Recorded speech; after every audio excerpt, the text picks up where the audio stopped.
Hello everyone, अगर आप इस बार क्लास 12 ज्योग्राफी यानी भूगोल का एग्जाम देने वाले हैं तो आपके लिए क्लास काफी इंपॉर्टेंट है। जी हाँ, क्योंकि आज की इस क्लास में हम लोग ज्योग्राफी का बहुत ही इंपॉर्टेंट मॉडल सेट कवर करने वाले हैं और इस मॉडल सेट में जितने भी सारे क्वेश्चन है ये सारे क्वेश्चन आपके बोर्ड एग्जाम के लिए काफी इंपॉर्टेंट है। जी हाँ, क्योंकि यहाँ से बहुत सारे क्वेश्चन आपको बोर्ड एग्जाम में एज इट इज पूछे जाएंगे, तो आपको एक भी क्वेश्चन को मिस नहीं करना, आपको क्लास के लास्ट तक बने रहना और आपको एक एक क्वेश्चन को ध्यान से देखना है। जी हाँ, क्योंकि इस मॉडल सेट से बहुत सारे क्वेश्चन आपको बोर्ड एग्जाम में डायरेक्टली पूछे जाएंगे और मैंने जितनी भी क्लासेस ले चुका है आपको सारे क्लास को एक बार रिवाइज कर लेना। जी हाँ, अगर आप सारे क्लास को रिवाइज कर लेते हैं तो आपका बोर्ड एग्जाम में 90% पक्का है। जी हाँ, तो आपको एक बार क्लास को फिर से रिवाइज कर लेना है और आपको क्लास अच्छी लगे तो लाइक कर देना है, अपने दोस्तों में आपको शेयर कर देना है और जो भी स्टूडेंट इस चैनल पे नए आ रहे हैं चैनल को सब्सक्राइब करके बेल आइकन को प्रेस कर लेना है ताकि जितनी भी क्लासेस हो सबका नोटिफिकेशन आपको टाइम पे मिल सके और आप टाइम पे क्लास को अटेंड कर सके। जी हाँ, मैं आपको नेक्स्ट क्लास में 10 years previous question paper geography का कंप्लीट करने वाला हूँ, तो आपको टेलीग्राम में जुड़ जाना है। जी हाँ, क्योंकि जो क्लास होगी वहाँ पे लिंक डाल दिया जाएगा, आप वहाँ से डायरेक्ट क्लास में जुड़ सकते हैं। जी हाँ, और मैंने लाइव कमेंट में भी टेलीग्राम का लिंक पिन कर दिया, आपको वहाँ से डायरेक्टली जुड़ जाना है और वहाँ से आप जो डाउट्स हो जो क्वेश्चन वहाँ से आप क्लियर भी कर सकते हैं। जी हाँ, और जो सब्जेक्टिव मॉडल पेपर का सॉल्यूशन है आप वहाँ से प्राप्त कर सकते हैं। जी हाँ, तो आपको टेलीग्राम में हाल में जुड़ जाना है। फिलहाल तो हम लोग यहाँ पे क्लास की ओर चलेंगे। तो यहाँ पे फर्स्ट क्वेश्चन स्क्रीन पे है, क्या बोला जा रहा है और आपको कमेंट बॉक्स में राइट आंसर बताने कौन सा ऑप्शन करेक्ट होगा। भारत का अधिकांश विदेशी व्यापार वाहन होता है। जी हाँ, तो कैसे होता है अधिकांश विदेशी व्यापारी वाहन, तो यहाँ पे वन का answer option number C correct हो जाएगा, नहीं समुद्र और वायु द्वारा होता है। चलिए तो अब इसी तरह क्वेश्चन नंबर 2 को देख लीजिए, क्या बोला जा रहा है नाफ्टा अस्तित्व में आया। जी हाँ, तो नाफ्टा कब अस्तित्व में आया, तो 2 का ऑप्शन नंबर ए बिल्कुल करेक्ट हो जाएगा, नहीं 1994 में। चलिए आप देख लेंगे नेक्स्ट क्वेश्चन नंबर 3 और आप लोग इसी तरह के सारे क्वेश्चन कमेंट बॉक्स में लास्ट आंसर बताते चलेगा कौन सा ऑप्शन करेक्ट होगा। क्या बोला जा रहा है 3 में, निम्नलिखित में से कौन ऑस्ट्रेलिया की राजधानी है। जी हाँ, कौन ऑस्ट्रेलिया की राजधानी है, तो ऑप्शन नंबर ए बिल्कुल करेक्ट हो जाएगा, कैनबेरा। चलिए आप क्वेश्चन नंबर 4 को देख लीजिए, क्या बोला जा रहा है निम्नलिखित में से कौन सा पत्तन पूर्वी तट पर स्थित है। जी हाँ, तो कौन सा पत्तन है जो पूर्वी तट पर स्थित है, तो यहाँ पे 4 का right answer option number D correct हो जाएगा, नहीं चेन्नई। चलिए तो अब क्वेश्चन नंबर 5 को देख लीजिए, क्या बोला जा रहा है। चलिए राइट आंसर बताइए कौन सा होगा। मध्य पूर्व रेलवे का मुख्यालय कहाँ है। जी हाँ, तो मध्य पूर्व रेलवे का मुख्यालय कहाँ है, तो 5 का ऑप्शन नंबर डी बिल्कुल करेक्ट हो जाएगा, नहीं हाजीपुर में है। चलिए अब क्वेश्चन नंबर 6 को देख लीजिए, क्या बोला जा रहा है निम्नलिखित में से कौन सा एक सेक्टर दिल्ली, मुंबई, चेन्नई और कोलकाता में सर्वाधिक रोजगार प्रदान करता है। जी हाँ, तो कौन सा सेक्टर है, तो ऑप्शन नंबर डी बिल्कुल करेक्ट हो जाएगा, नहीं सेवा सेक्टर। चलिए तो आप क्वेश्चन नंबर 7 को देखिए, क्या बोला जा रहा है 7 में और राइट आंसर बताइए कौन सा ऑप्शन 7 का करेक्ट होगा।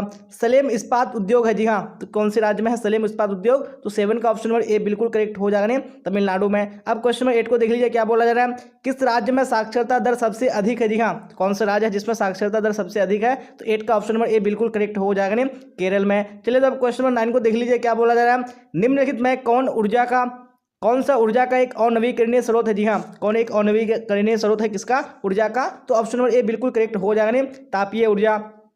चलिए तो अब क्वेश्चन नंबर 10 को देख लीजिए, क्या बोला जा रहा है विश्व के सघन आबाद क्षेत्र में जनसंख्या का प्रति वर्ग किलोमीटर घनत्व। जी हाँ, कितना है, तो यहाँ पे 10 का ऑप्शन नंबर बी बिल्कुल करेक्ट हो जाएगा, नहीं 200 व्यक्ति से अधिक। चलिए आप देख लेंगे नेक्स्ट क्वेश्चन नंबर 11, क्या बोला जा रहा है 11 में। चलिए राइट आंसर बताइए कौन सा ऑप्शन करेक्ट होगा। निम्नलिखित में से कौन सा एक विरल जनसंख्या वाला क्षेत्र है। जी हाँ, कौन सा एक विरल जनसंख्या वाला क्षेत्र है, तो यहाँ पे 11 का right answer option number A बिल्कुल करेक्ट हो जाएगा, नहीं भूमध्य रेखीय प्रदेश। चलिए अब क्वेश्चन नंबर 12 को देख लीजिए, क्या बोला जा रहा है निम्नलिखित में से कौन सा एक मानव प्रवास का अपकर्ष कारक है। जी हाँ, कौन सा एक अपकर्ष कारक है मानव प्रवास का, तो 12 का ऑप्शन नंबर सी बिल्कुल करेक्ट हो जाएगा, नहीं शैक्षणिक सुविधाएं। चलिए अब क्वेश्चन नंबर 13 को देख लीजिए, क्या बोला जा रहा है 13 में जनांगीय संक्रमण सिद्धांत का प्रतिपादन किस विद्वान ने किया था। जी हाँ, कौन से विद्वान ने किया था, तो ऑप्शन नंबर ए बिल्कुल करेक्ट हो जाएगा, नहीं नोएस्टीन ने। चलिए तो अब देख लेंगे नेक्स्ट क्वेश्चन 14 और आप लोग राइट आंसर बताइए 14 का कौन सा ऑप्शन करेक्ट हुआ। जी हाँ, तो क्वेश्चन स्क्रीन पे आ चुका है, क्या बोला जा रहा है निम्नलिखित में से किस देश का लिंग अनुपात विश्व में सबसे कम है। जी हाँ, कौन सा देश है जिसका लिंग अनुपात सबसे कम है विश्व में, तो 14 का ऑप्शन नंबर डी बिल्कुल करेक्ट हो जाएगा, नहीं संयुक्त अरब अमीरात में। चलिए अब क्वेश्चन नंबर 15 को देख लीजिए, क्या बोला जा रहा है जनसंख्या पिरामिड का प्रयोग जनसंख्या की किस विशेषता को दर्शाने के लिए किया जाता है। जी हाँ, तो कौन सी विशेषता है, तो 15 का ऑप्शन नंबर बी बिल्कुल करेक्ट हो जाएगा, नहीं आयुलिंग संरचना को। चलिए अब क्वेश्चन नंबर 16 देख लीजिए, नोआमुंडी लौह अयस्क क्षेत्र स्थित है। जी हाँ, कौन से राज्य में है नोआमुंडी, तो 16 का ऑप्शन नंबर बी बिल्कुल करेक्ट हो जाएगा, नहीं झारखंड में। चलिए तो अब क्वेश्चन नंबर 17 को देख लीजिए, क्या बोला जाए 17 में, वेरी गुड, यहाँ पे आंसर बताइए कौन सा ऑप्शन करेक्ट होगा। ध्वनि प्रदूषण के प्रमुख स्रोत है। जी हाँ, कौन प्रमुख स्रोत है, तो यहाँ पे 17 का ऑप्शन नंबर डी बिल्कुल करेक्ट हो जाएगा, नहीं उपरोक्त सभी। जी हाँ, मैंने एक क्लास में यहाँ पे लाउड स्पीकर बताया था, तो यहाँ पे लाउड स्पीकर नहीं होगा आपका, ऑप्शन नंबर डी यानी उपरोक्त सभी हो जाएगा। ये सारे क्या है ध्वनि प्रदूषण के प्रमुख स्रोत हैं। चलिए तो अब क्वेश्चन नंबर 17 हो चुका है। 18 को देख लीजिए, क्या बोला जा रहा है कोलकाता पत्तन स्थित है। जी हाँ, तो कोलकाता पत्तन कौन से राज्य में स्थित है, तो 18 का ऑप्शन नंबर डी बिल्कुल करेक्ट हो जाएगा, पश्चिम बंगाल में। अब क्वेश्चन नंबर 19 को देख लीजिए, क्या बोला जा रहा है कृषि निर्धारण में किस कारक का भारत में जबरदस्त हाथ होता है। जी हाँ, तो कौन से कारक का जबरदस्त हाथ होता है? तो 19 में ऑप्शन नंबर बी बिल्कुल करेक्ट हो जाएगा, यानी वर्षा का। चलिए तो अब क्वेश्चन नंबर 20 देख लीजिए क्या बोला जा रहा है 20 में, और यहाँ पे राइट आंसर बताइए कौन सा ऑप्शन 20 का करेक्ट होगा। क्या बोला जा रहा है? निम्नलिखित में से कौन ऊर्जा का गैर परंपरागत स्रोत है? जी हाँ, कौन ऊर्जा का गैर परंपरागत स्रोत है? तो यहाँ पे 20 का right answer option number C बिल्कुल करेक्ट हो जाएगा, नहीं सौर ऊर्जा। चलिए तो अब क्वेश्चन नंबर 21 को देख लीजिए क्या बोला जा रहा है। निम्नलिखित में से कौन सा एक द्वितीयक सेक्टर का क्रियाकलाप है? जी हाँ, कौन सा एक द्वितीयक सेक्टर का क्रियाकलाप है? यहाँ पे right answer option number A बिल्कुल करेक्ट हो जाएगा, नहीं टोकरी बुनना। चलिए तो भैया नेक्स्ट क्वेश्चन नंबर 22 देख लीजिए क्या बोला जा रहा है। निम्नलिखित दक्षिण अमेरिकी देशों में कौन ओपेक का सदस्य है? जी हाँ, कौन ओपेक का सदस्य है? तो 22 का ऑप्शन नंबर डी बिल्कुल करेक्ट हो जाएगा, नहीं वेनेजुएला। चलिए आप क्वेश्चन नंबर 23 को देख लीजिए क्या बोला जा रहा है, और यहाँ पे राइट आंसर बताइए कौन सा ऑप्शन करेक्ट होगा। पनामा नहर जोड़ता है पनामा नगर को? जी हाँ, किससे जोड़ता है पनामा नगर को? तो ऑप्शन नंबर बी बिल्कुल करेक्ट हो जाएगा, नहीं कोलोन से जोड़ता है। चलिए आप देख लेंगे नेक्स्ट क्वेश्चन नंबर 24, और आप लोग राइट आंसर बताइए कौन सा ऑप्शन 24 का करेक्ट होगा। जी हाँ, तो क्वेश्चन स्क्रीन पे आ चुका है। क्या बोला जा रहा है? इनमें से किन दो देशों के बीच गैस पाइपलाइन बनाने पर विचार हो रहा है? जी हाँ, कौन से दो देश में है? तो यहाँ पे 24 का right answer option number B बिल्कुल करेक्ट हो जाएगा, नहीं ईरान और भारत। चलिए अब क्वेश्चन नंबर 25 को देख लीजिए क्या बोला जा रहा है। दो देशों के मध्य व्यापार कहलाता है? जी हाँ, तो क्या कहलाता है? तो 25 में ऑप्शन नंबर डी बिल्कुल करेक्ट हो जाएगा, नहीं अंतर्राष्ट्रीय व्यापार कहलाता है। चलिए अब क्वेश्चन नंबर 26 को देख लीजिए। कालाहारी मरुस्थल में कौन सी जनजाति निवास करती है? जी हाँ, कौन सी जनजाति निवास करती है? तो 26 का ऑप्शन नंबर सी बिल्कुल करेक्ट हो जाएगा, नहीं बुशमैन। चलिए अब क्वेश्चन नंबर 27 को देख लीजिए क्या बोला जा रहा है। अधिवास की लघुत्तम इकाई है? जी हाँ, तो अधिवास की लघुत्तम इकाई क्या है? तो ऑप्शन नंबर बी बिल्कुल करेक्ट हो जाएगा, नहीं पल्ली। चलिए तो अब क्वेश्चन नंबर 28 को देख लीजिए क्या बोला जा रहा है 28 में, और राइट आंसर बताइए कौन सा ऑप्शन यहाँ पे करेक्ट होगा। केंदुझर मैग्नीज क्षेत्र स्थित है? जी हाँ, किस राज्य में है केंदुझर? तो ये 28 का right answer option number C बिल्कुल करेक्ट हो जाएगा, नहीं उड़ीसा में। चलिए अब क्वेश्चन नंबर 29 को देख लीजिए क्या बोला जा रहा है। निम्नलिखित राज्यों में किसमें कैगा नाभिकीय ऊर्जा केंद्र अवस्थित है? जी हाँ, कौन सा राज्य है? तो 29 का ऑप्शन नंबर सी बिल्कुल करेक्ट हो जाएगा, नहीं कर्नाटक में। चलिए अब क्वेश्चन नंबर 30 को देख लीजिए क्या बोला जा रहा है। भारत में राज्यों की कुल संख्या कितनी है? जी हाँ, तो कुल कितने राज्य हैं भारत में? तो ऑप्शन नंबर ए बिल्कुल करेक्ट हो जाएगा, नहीं 28। चलिए अब क्वेश्चन नंबर 31 को देख लीजिए क्या बोला जा रहा है। भारत में आगामी जनगणना किस वर्ष होने वाली है? जी हाँ, कौन से वर्ष में होने वाली है? तो यहाँ पे ऑप्शन नंबर डी बिल्कुल करेक्ट हो जाएगा, नहीं 2021 में। चलिए अब क्वेश्चन नंबर 32 को देख लीजिए क्या बोला जा रहा है। निम्नलिखित में से कौन प्रतिकर्ष कारक नहीं है? जी हाँ, कौन से यहाँ पे प्रतिकर्ष कारक नहीं है? तो यहाँ पे 32 को right answer option number D correct हो जाएगा, नहीं गृह प्रेम। चलिए आप देख लेंगे नेक्स्ट क्वेश्चन नंबर 33, और आप लोग राइट आंसर बताइए कौन सा ऑप्शन 33 का करेक्ट होगा। जी हाँ, तो क्वेश्चन स्क्रीन पे आ चुका है। क्या बोला जा रहा है। निम्नलिखित में किस नगरीय समूह में प्रवासी जनसंख्या सर्वाधिक है? जी हाँ, कौन सा नगरीय समूह है?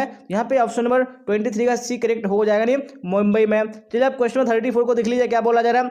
निम्नलिखित में से किसे मानव विकास सूचकांक के रूप में जाना जाता है? जी हाँ, तो किसको जाना जाता है? तो यहाँ पे 34 का right answer option number D correct हो जाएगा, नहीं उपरोक्त सभी को। चलिए अब क्वेश्चन 35 देख लीजिए क्या बोला जा रहा है। निम्नलिखित में कौन राजधानी नगर है? जी हाँ, तो कौन राजधानी नगर है? तो ऑप्शन नंबर सी यानी चंडीगढ़ बिल्कुल करेक्ट हो जाएगा। चलिए अब क्वेश्चन 36 को देख लीजिए क्या बोला जा रहा है 36 में। चलिए राइट आंसर बताइए कौन सा होगा। नगर जो पूर्वी भारत में अवस्थित नहीं है? जी हाँ, कौन सा नगर है जो पूर्वी भारत में यहाँ पे अवस्थित नहीं है? तो यहाँ पे 36 का ऑप्शन नंबर डी करेक्ट हो जाएगा, नहीं नासिक। चलिए आप देख लेंगे नेक्स्ट क्वेश्चन नंबर 37 क्या बोला जा रहा है 37 में। वेरी गुड, यहाँ पे राइट आंसर बताइए कौन सा ऑप्शन करेक्ट होगा। भिलाई किस वर्ग का है? जी हाँ, तो भिलाई कौन से वर्ग का है? तो 37 में ऑप्शन ए बिल्कुल करेक्ट हो जाएगा, नहीं औद्योगिक वर्ग का है। चलिए अब क्वेश्चन 38 को देख लीजिए क्या बोला जा रहा है। इनमें से कौन उत्तर भारत में रबी की फसल है? जी हाँ, कौन सी रबी की फसल है उत्तर भारत में? तो यहाँ पे 38 का ऑप्शन नंबर ए यानी गेहूं बिल्कुल करेक्ट हो जाएगा। चलिए अब क्वेश्चन 39 को देख लीजिए क्या बोला जा रहा है। इनमें कपास का महत्वपूर्ण उत्पादक कौन नहीं है? जी हाँ, तो कौन सा यहाँ पे राज्य कपास का महत्वपूर्ण उत्पादक नहीं है? तो 39 में ऑप्शन नंबर बी बिल्कुल करेक्ट हो जाएगा, नहीं उड़ीसा नहीं है। चलिए तो अब क्वेश्चन 39 हो चुका है। 40 को देख लीजिए क्या बोला जा रहा है। निम्नलिखित रोगों में से कौन वायुजन्य नहीं है? जी हाँ, कौन सा वायुजन्य रोग नहीं है? तो 40 के right answer option number C बिल्कुल करेक्ट हो जाएगा, नहीं अतिसार। चलिए तो अब देख लेंगे नेक्स्ट क्वेश्चन 41 क्या बोला जा रहा है 41 में। जी हाँ, तो स्क्रीन पे आ चुका है क्वेश्चन। भारत की सबसे लंबी नदी कौन है? जी हाँ, कौन भारत की सबसे लंबी नदी है? तो ऑप्शन नंबर ए गंगा बिल्कुल करेक्ट हो जाएगा। अब यहाँ पे क्वेश्चन 42 को देख लीजिए क्या बोला जा रहा है। कोरबा किस खनिज उत्पादन के लिए प्रसिद्ध है? जी हाँ, कौन से खनिज उत्पादन के लिए प्रसिद्ध है कोरबा? तो 42 का ऑप्शन नंबर बी बिल्कुल करेक्ट हो जाएगा, नहीं कोयला के लिए। चलिए तो क्वेश्चन 43 को देख लीजिए क्या बोला जा रहा है। कितने पीएच मान का जल प्रदूषक माना जा सकता है? जी हाँ, कितने पीएच का मान? यहाँ पे ऑप्शन नंबर ए बिल्कुल करेक्ट हो जाएगा, नहीं 3। चलिए आप क्वेश्चन देख लेंगे 44 क्या बोला जा रहा है, और आप लोग राइट आंसर बताइएगा कौन सा ऑप्शन 44 में करेक्ट होगा। जी हाँ, तो क्वेश्चन स्क्रीन पे आ चुका है क्या बोला जा रहा है। किस वर्ष भारत को इंटरनेट की सुविधा प्राप्त हुई थी? जी हाँ, कौन से वर्ष में हुई थी? तो 44 का ऑप्शन नंबर सी बिल्कुल करेक्ट हो जाएगा नहीं, 1988 में। चलिए तो अब देख लेंगे नेक्स्ट क्वेश्चन, क्वेश्चन नंबर 45 क्या बोला जा रहा है? भारत का विशालतम कंटेनर पत्थर है। जी हाँ, कौन सा सबसे कंटेनर यानी विशालतम पत्थर है? तो 45 में ऑप्शन नंबर सी बिल्कुल करेक्ट हो जाएगा नहीं, जवाहरलाल नेहरू। अब यहाँ पे क्वेश्चन नंबर 46 देख लीजिए क्या बोला जा रहा है? किस स्थान का लोहा इस्पात कारखाना बाबा बुदन पहाड़ी से लौह अयस्क प्राप्त करता है? जी हाँ, तो किस स्थान का कारखाना है? यहाँ पे 46 का ऑप्शन नंबर बी बिल्कुल करेक्ट हो जाएगा ने, भद्रावती। चलो तो अब देख लेंगे क्वेश्चन 47 और राइट आंसर बताइए कौन सा ऑप्शन 47 में करेक्ट होगा। तमिलनाडु में किस स्थान पर लोहा इस्पात कारखाना स्थापित किया गया है? जी हाँ, कौन से स्थान में किया गया है? 47 में ऑप्शन नंबर डी बिल्कुल करेक्ट हो जाएगा ने, सलेम में। चलिए तो अब देख लेंगे नेक्स्ट क्वेश्चन, क्वेश्चन नंबर 48 क्या बोला जा रहा है? 48 में वेरी गुड, यहाँ पे राइट आंसर बताइए कौन सा ऑप्शन करेक्ट होगा। दक्षिण भारत में सिंचाई का मुख्य स्रोत कौन है? जी हाँ, कौन सिंचाई का मुख्य स्रोत है? तो 48 में right answer option number B बिल्कुल करेक्ट हो जाएगा नहीं, नलकूप। तो अब क्वेश्चन 49 को देख लीजिए क्या बोला जा रहा है? एशियन कहाँ है? जी हाँ, एशियन कहाँ है? 49 में ऑप्शन नंबर सी यानी जर्मनी बिल्कुल करेक्ट हो जाएगा। चलिए तो अब क्वेश्चन 50 को देख लीजिए क्या बोला जा रहा है? निम्नलिखित में से किस नदी की जल उपयोगिता सबसे अधिक है? जी हाँ, तो कौन सी नदी है? तो यहाँ पे ऑप्शन नंबर सी यानी गंगा बिल्कुल करेक्ट हो जाएगा। चलिए तो अब क्वेश्चन 51 को देख लीजिए क्या बोला जा रहा है? निम्नलिखित में से कौन पेय फसल है? जी हाँ, कौन सा पेय फसल है? यहाँ पे ऑप्शन नंबर सी बिल्कुल करेक्ट हो जाएगा नहीं, ए और बी दोनों। चलिए अब देख लेंगे नेक्स्ट क्वेश्चन, क्वेश्चन नंबर 52 और आप लोग राइट आंसर बताइए कौन सा ऑप्शन करेक्ट होगा। जी हाँ, तो क्वेश्चन आ चुका है स्क्रीन पे। निम्नलिखित में से किस पर्यावरण में प्रक्षिप्त ग्रामीण बस्तियों की अपेक्षा नहीं की जा सकती है? जी हाँ, तो कौन से पर्यावरण में? तो 52 का ऑप्शन नंबर ए बिल्कुल करेक्ट हो जाएगा नहीं, गंगा का जलोढ़ मैदान। अब यहाँ पे क्वेश्चन 53 देख लीजिए क्या बोला जा रहा है? हुबली किस राज्य में है? जी हाँ, तो हुबली कौन से राज्य में है? तो 53 का ऑप्शन नंबर बी बिल्कुल करेक्ट हो जाएगा नहीं, कर्नाटक में है। चलिए अब देख लेंगे नेक्स्ट क्वेश्चन, क्वेश्चन 54 क्या बोला जा रहा है? तो यहाँ पे राइट आंसर बताइए कौन सा ऑप्शन 54 में करेक्ट होगा। विकास लोगों के लिए विकल्पों का विस्तार है, यह कथन किस विद्वान का है? जी हाँ, कौन से विद्वान का ये कथन है? 54 में ऑप्शन नंबर ए बिल्कुल करेक्ट हो जाएगा, डॉक्टर महबूबुल हक का। चलिए अब क्वेश्चन 55 को देख लीजिए। 2006 के प्रारंभ में भारत में कितने मिलियन सिटी थे? जी हाँ, तो इस भारत में कितने मिलियन सिटी थे? तो 55 में कौन सा राइट आंसर हो जाएगा? जी हाँ, तो इस क्वेश्चन में बहुत सारे बच्चों को कन्फ्यूजन भी है, क्योंकि बहुत जगह हमें 40 लिखा आता है और बहुत जगह 43 रहता है और कहीं 42 भी रहता है। जी हाँ, तो यहाँ पे जहाँ पे मैंने जितने भी सर्च किए वहाँ पे 40 बता रहा है। आप लोग कमेंट बॉक्स में जरूर बताइए कौन सा ऑप्शन यहाँ पे करेक्ट होगा। जी हाँ, तो अभी हमें क्वेश्चन 56 को देख लीजिए क्या बोला जा रहा है?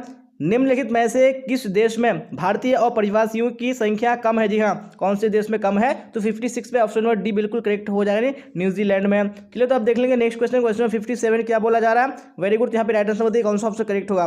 किसी बस्ती की कम से कम कितनी आबादी होने पर अमेरिका में शहर कहा जाता है? जी हाँ, कम से कम कितनी आबादी होनी चाहिए? यहाँ पे ऑप्शन नंबर ए बिल्कुल करेक्ट हो जाएगा, नहीं कम से कम 2500 होनी चाहिए। चलिए तो अब देख लेंगे नेक्स्ट क्वेश्चन यानी क्वेश्चन नंबर 58 और आप लोग राइट आंसर बताइए कौन सा ऑप्शन 58 में करेक्ट होगा। निम्नलिखित में से किस देश में इंटरनेट का प्रयोग सबसे अधिक होता है? जी हाँ, कौन सा देश है? यहाँ पे ऑप्शन नंबर डी यानी अमेरिका बिल्कुल करेक्ट हो जाएगा। चलिए अब क्वेश्चन 59 को देख लीजिए क्या बोला जा रहा है? निम्न में से कौन से देशों में गेहूं व चावल की अधिक उत्पादकता की किस्में विकसित की गई थी? जी हाँ, कौन से देश में की गई थी? तो 59 में ऑप्शन नंबर बी बिल्कुल करेक्ट हो जाएगा, मैक्सिको तथा फिलीपींस में। चलिए तो अब क्वेश्चन नंबर 60 को देख लीजिए क्या बोला जाए 60 में, और यहाँ पे राइट आंसर बताइए कौन सा ऑप्शन 60 में करेक्ट होगा। जी हाँ, क्या है 60 में? शुष्क क्षेत्रों में मृदा अपरदन का मुख्य कारण है। जी हाँ, कौन सा शुष्क क्षेत्रों में मृदा अपरदन का मुख्य कारण है? तो मैं 60 में ऑप्शन नंबर सी बिल्कुल करेक्ट हो जाएगा, नहीं वायु अपरदन। जी हाँ, मैंने एक वीडियो में यहाँ पे अवनाली का अपरदन बता दिया था, तो मिस्टेक से मैंने बता दिया, तो आप लोग करेक्ट कर लीजिएगा। यहाँ पे ऑप्शन नंबर सी बिल्कुल करेक्ट हो जाएगा, नहीं मृदा यानी वायु अपरदन राइट आंसर हो जाएगा। चलिए तो अब क्वेश्चन नंबर 61 को देख लीजिए क्या बोला जा रहा है? 2005 की रिपोर्ट के अनुसार विश्व के कितने देशों में मानव विकास का स्तर यानी 0.8 से अधिक है? जी हाँ, तो कितने देशों में है? तो 61 का right answer option number C correct हो जाएगा, 57 देशों में। चलिए अब क्वेश्चन नंबर 62 को देख लीजिए क्या बोला जा रहा है? निम्नलिखित में किस देश की जनसंख्या बढ़ने के बदले घटती जा रही है? जी हाँ, कौन सा देश है? यहाँ पे 62 में ऑप्शन नंबर सी बिल्कुल करेक्ट हो जाएगा, नहीं लाटविया में। चलिए तो अब क्वेश्चन नंबर 63 देख लीजिए क्या बोला जाए 63 में। वेरी गुड, तो क्वेश्चन आ चुका है स्क्रीन पे। निम्नलिखित राज्यों में से किस किस जनसंख्या सबसे अधिक है? जी हाँ, किस किस जनसंख्या सबसे अधिक है? तो ऑप्शन नंबर ए यानी उत्तर प्रदेश करेक्ट हो जाएगा। चलिए क्वेश्चन नंबर 64 को देख लीजिए। 2011 की जनगणना के अनुसार बिहार की जनसंख्या थी। जी हाँ, बिहार की जनसंख्या कितनी थी? तो 64 का ऑप्शन नंबर ए बिल्कुल करेक्ट हो जाएगा, नहीं 10.41 करोड़ थी। चलिए तो अब देख लेंगे नेक्स्ट क्वेश्चन यानी क्वेश्चन नंबर 65 और आप लोग राइट आंसर बताइए कौन सा ऑप्शन 65 में करेक्ट होगा। जी हाँ, क्वेश्चन स्क्रीन पे आ चुका है। जनसंख्या वृद्धि दर सर्वाधिक है, जी हाँ, तो किस में सर्वाधिक है? यहाँ पे 65 में ऑप्शन नंबर ये बिल्कुल करेक्ट हो जाएगा नहीं, अफ्रीका में। चलिए अब क्वेश्चन नंबर 66 देख लीजिए क्या बोला जा रहा है। निम्नलिखित में से कौन सा एक विरल जनसंख्या वाला क्षेत्र नहीं है? जी हाँ, कौन सा एक क्षेत्र नहीं है विरल जनसंख्या वाला? यहाँ पे ऑप्शन नंबर सी बिल्कुल करेक्ट हो जाएगा, दक्षिणी पूर्वी एशिया। चलिए तो क्वेश्चन नंबर 67 को देख लीजिए क्या बोला जा रहा है। निम्नलिखित में से किस क्षेत्र में ग्रामीण जनसंख्या का प्रतिशत सबसे कम है? जी हाँ, तो कौन सा क्षेत्र है? तो 67 का ऑप्शन नंबर बी बिल्कुल करेक्ट हो जाएगा उत्तरी अमेरिका में। चलिए तो क्वेश्चन नंबर 68 देख लेंगे क्या बोला है 68 में, और आप लोग राइट आंसर बताइए कौन सा ऑप्शन करेक्ट होगा। जी हाँ, क्वेश्चन आ चुका है स्क्रीन पे।